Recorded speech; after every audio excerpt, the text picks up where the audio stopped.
তো hello guys, mister Rana businessman চ্যানেলে তোমাদের সবাইকে ওয়েলকাম জানাচ্ছি। আশা করি তোমরা সবাই অনেক ভালো আছো। তোমাদের সাপোর্টের জন্য আমিও সত্যি খুব ভালো আছি। তো ভাই লোক, তোমাদের জন্য আজকে অনেক সুন্দর একটা ব্যবসা নিয়ে চলে এসেছে। পেঁয়াজের ব্যবসা করে মাসে 30,000 টাকা কী করে ইনকাম করবে সেটাই এই ভিডিওতে বলবো। তার মানে বুঝতে পারছো আজকের ভিডিওটা তোমাদের জন্য অনেক বেশি পরিমাণে ইম্পর্টেন্ট। তাই ভিডিওটা একটু স্কিপ না করে ভিডিওটা লাস্ট পর্যন্ত দেখার চেষ্টা করো। তোমাদেরকে একটাই রিকোয়েস্ট করবো, চ্যানেলটায় যদি নিউ হয়ে থাকো চ্যানেলটাকে সাবস্ক্রাইব করে দাও, কারণ এরকম বিজনেসের ভিডিও ডেইলি আপলোড হতেই থাকে তোমাদের জন্য। তাই চ্যানেলটা তাড়াতাড়ি subscribe and like and comment করে দিও নিজের ছোটো ভাই ভেবে। তো ভিডিওটা আমি এখন চালু করে দিচ্ছি। সবার প্রথমে একটা জিনিস তোমরা বুঝে নাও, এই পেঁয়াজের ব্যবসা করতে গেলে 3টে রুলস আছে। 3টে রুলস বেশি ইম্পর্টেন্ট না, জাস্ট একটু শুনে নাও। Small, big, normal. Small, big and normal এর মানেটা কি? স্মল মানে অনেক ছোটোভাবে তুমি এই বিজনেসটা চালু করো। নর্মাল মানে দোকানটা আর কি মিডিয়ামভাবে চালু করো। বিগ মানে অনেক বড়োভাবে বিজনেসটা চালু করো। স্মল, বিগ অ্যান্ড নর্মালের মানে হচ্ছে তুমি যখন এই পেঁয়াজের বিজনেসটা চালু করছো, বিজনেসটা চালু করার আগে আগে এটা ডিসিশান নিয়ে নাও তুমি কেমনভাবে চালু করবে। বড়োভাবে চালু করবে নাকি ছোটোভাবে চালু করবে নাকি মিডিয়ামভাবে চালু করবে, এটা কিন্তু পুরোপুরি তোমার সামর্থ্যের উপর ডিপেন্ড করে। তাই নিজে একটু ভালো ডিসিশান নিয়ে বিজনেসটা স্টার্ট করে দাও। মানে প্রথমে আগে এটা ডিসিশান নেবে কেমনভাবে আর কি চালু করবে, ছোটো বড় নাকি মিডিয়াম, ঠিক আছে? তো এটা পুরোপুরি তোমার উপর ডিপেন্ড করছে তুমি কেমনভাবে চালু করবে, তোমার কত সামর্থ্য আছে। তাই এটা নিয়ে আমি আর বেশি কিছু বলছি না। নেক্সট আমি চলে যাচ্ছি। আমার সামনে একটা স্ক্রিপ্ট লেখা আছে, স্ক্রিপ্টটা দেখে দেখে আমি তোমাদেরকে অপশানে সব কিছুই বুঝিয়ে দেবো। শুধু ভিডিওটা লাস্ট পর্যন্ত দেখে যাও।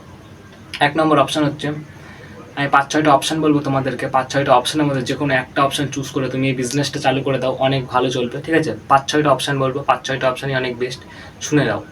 1 নম্বর হচ্ছে, এই বিজনেসটা যদি তুমি একটা বড় বাজারের মধ্যে দিতে পারো অনেক ভালো চলবে, ঠিক আছে? বড় বাজারের মধ্যে অনেক ডিমান্ডে থাকবে তোমার এই পেঁয়াজের বিজনেসটা।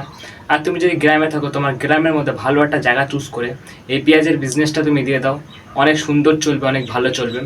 আর তুমি যদি ভাবছো দোকান ভাড়া করে, 3 নম্বর অপশন, যদি ভাবছো দোকান ভাড়া করে আর কি বিজনেসটা স্টার্ট করবে, সেটাও অনেক সুন্দর। আর তুমি যদি শহরে থাকো, তোমার শহরের মধ্যে কোথাও দোকান ভাড়া নিয়ে বা কোথাও একটা ভালো জায়গা চুজ করে এই পেঁয়াজের বিজনেসটা দিয়ে দাও, অনেক ভালো চলবে। রাস্তার পাশেও দিয়ে দিতে পারো, বড় বড় হাই রোড দেখেছো, বড় বড় হাই রোডের পাশে তোমরা দেখেছো হয়তো সবাই সবজি ফল এইসব নিয়ে বসে, তুমিও কিন্তু একটা পেঁয়াজের দোকান নিয়ে বসতে পারো, অনেক ডিমান্ডে থাকবে আর কি। ঠেলাই করেও বিক্রি করতে পারো, ঠিক আছে? আমি তোমাদেরকে 5-6টা অপশান বললাম, 5-6টা অপশানই নিশ্চয়ই তোমাদেরকে ভালো লাগবে। তো 5-6টা অপশানের মধ্যে কোনটা ভালো লাগলো নিশ্চয়ই কমেন্টে জানিয়ে দিও। আর 5-6টা অপশানের মধ্যে যে কোনো একটা চুজ করে যদি আর কি বিজনেসটা করছো, তাহলে এমন একটা জায়গায় বসাবে যেখানে আর কি চলবে, ঠিক আছে? এমন একটা জায়গায় বসিও না যেখানে আর কি চলবে না, ঠিক আছে? 1 নম্বর অপশান আমাদের কমপ্লিট হয়ে গেল। আরও অপশানে তোমাদের সব কিছুই বোঝাবো। 2 নম্বর অপশানে আছে আমাদের এই ব্যবসার জন্য কী কী যন্ত্রপাতি লাগবে, ঠিক আছে? পেঁয়াজের বিজনেসটা করছো, কী কী যন্ত্রপাতি লাগবে, কিছু বড় বড় অ্যান্ড ভালো ভালো যন্ত্রপাতির নাম বলছি, শুনে যাও, অনেক ইম্পর্টেন্ট। 1 নম্বর ওজন মাপার মেশিন, যেটা আর কি অনেক বেশি পরিমাণে ইম্পর্টেন্ট। ওজন মাপার মেশিনের কাজ হচ্ছে, তুমি যে আর কি পেঁয়াজগুলো আর কি খরিদ্দারের কাছে বিক্রি করছো, ওজন মেপে তারপরে তো বিক্রি করবে, তার জন্য ওজন মাপার মেশিনটা কিনে নাও, যেটা আর কি অনেক বেশি ইম্পর্টেন্ট।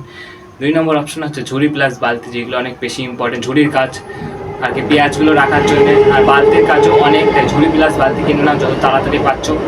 ক্যালকুলেটার, যেটা আর কি অনেক বেশি ইম্পর্টেন্ট, ঠিক আছে? হিসেব করার জন্য ক্যালকুলেটার অনেক কাজে লাগে। তারপরে যেটা আর কি বেশি বেশি ইম্পর্টেন্ট তোমাদেরকে এখন বলছি, আরও 2-3টে অপশান বলবো তোমাদেরকে, এটা শুনে নাও, ঠিক আছে? প্লাস্টিক, যাকে আর কি বলা হয় carry packet. Plastic and carry প্যাকেটের ব্যবহারকে আমি তোমাদেরকে একটু বলছি। প্লাস্টিকের কাজ হচ্ছে, তুমি যে আর কি খরিদ্দারের কাছে পেঁয়াজগুলো বিক্রি করছো, ওজন মেপে তারপরে তো বিক্রি করবে, তার জন্য প্লাস্টিক বা ক্যারি প্যাকেট কিনে নাও, যেটা আর কি অনেক ইম্পর্টেন্ট, ঠিক আছে? লাইট প্লাস ফ্যান, যেগুলো লাইট হচ্ছে আলোর জন্য আর ফ্যান হচ্ছে হাওয়ার জন্য, ঠিক আছে? লাইট প্লাস ফ্যান কিনে নাও। তারপরে ব্যানার, যেটা আর কি দোকানের সামনে টানানোর জন্য অনেক কাজে লাগে, ঠিক আছে? আমার নাম যেমন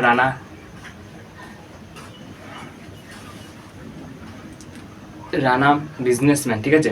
তো তোমাদেরকে এরকমই কিছু অপশান বলছি আরও। তো লাইট প্লাস ফ্যান কিনে নাও, যেটা আর কি অনেক বেশি ইম্পর্টেন্ট।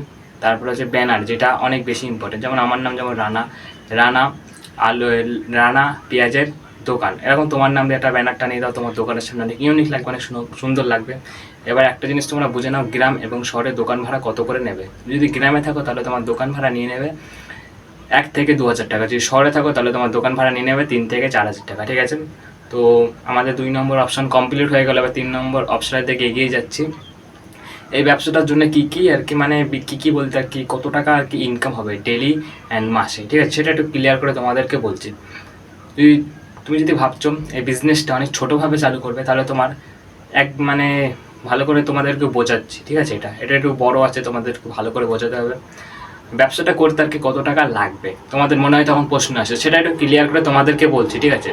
তুমি যদি ভাবছো এই বিজনেসটা অনেক ছোটোভাবে চালু করবে তাহলে তোমার লাগবে 10 থেকে 15 হাজার টাকা। আর তুমি যদি ভাবছো মিডিয়ামভাবে চালু করবে তাহলে তোমার লাগবে 20 থেকে 25 হাজার টাকা। যদি ভাবছো এই বিজনেসটা, এই পেঁয়াজের বিজনেসটা নিয়ে বড়োভাবে চালু করবে তাহলে তোমার লাগবে 30 থেকে 35 হাজার টাকা, ঠিক আছে? তো তোমাদেরকে ক্লিয়ার করে দিলাম 3 নম্বর অপশনও। এবার একটা জিনিস বুঝে নাও, দিনে এবং মাসে কত টাকা ইনকাম হবে এই পেঁয়াজের বিজনেস থেকে। পেঁয়াজের বিজনেস থেকে ছোটোভাবে যদি তুমি চালু করে তাহলে তোমার হার্ডলি একদিনে ইনকাম হয়ে যাবে 1,000 টাকা। দিনে 1,000 করে ইনকাম হলে মাসে ইনকাম হয়ে যাবে 30,000 টাকা। আর যদি একটু বড়সড়োভাবে দোকানটা করো তাহলে তোমার হার্ডলি দিনে ইনকাম হয়ে যাবে 2,000 টাকা। দিনে 2,000 করে ইনকাম হলে মাসে ইনকাম হয়ে যাবে 60,000 টাকা, ঠিক আছে? 60,000। তো আমাদের 4 নম্বর অপশনও কমপ্লিট হয়ে গেল। এবার হচ্ছে কিছু বেসিক জিনিস বলবো, ঠিক আছে? মানে কিছু ছোটো ছোটো জিনিস যেগুলো আর কি লাগবে দোকানের জন্য, এগুলো না কিনলে আর কি হবে না।